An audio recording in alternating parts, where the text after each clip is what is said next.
this video, we'll quickly go over a few things that are different in the very latest unprefixed syntax for radial gradients. This new syntax we'll be covering is supported by IE 10, Firefox 16 and above, and Opera 12.1.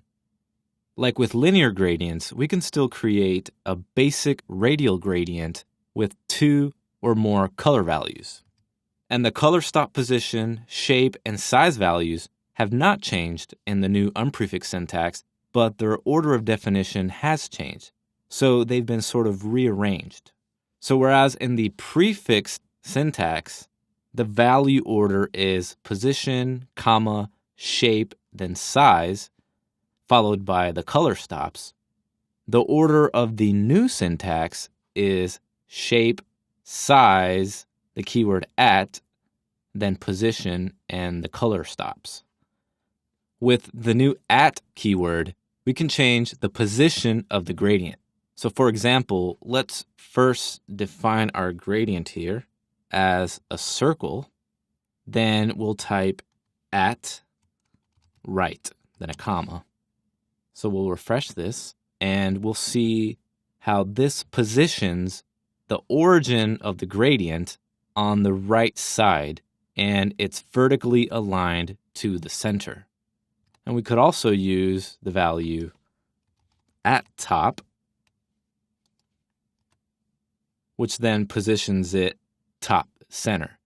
Because remember, if we only use one position value, the second one will default to center.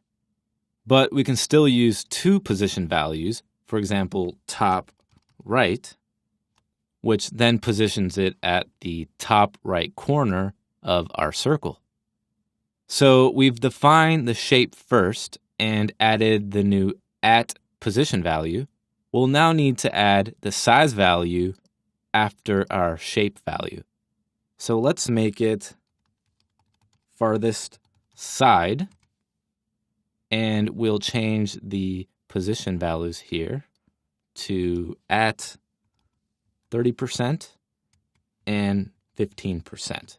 So we'll save this and we'll refresh the browser, and now the gradient is 30% from the left and 15% from the top, and the ending shape is sized to meet the sides farthest from its center. In our CSS, we'll also need to include the prefix syntax for the older browsers and the WebKit-based browsers for now. We'll continue this deep dive using the WebKit prefix syntax, because the same syntax will also work for the other major browsers as long as we include their respective vendor prefixes. Coming up in the next video, we'll take a good look at transparency in gradients and how we can use them as full-page backgrounds and image overlays. See you then.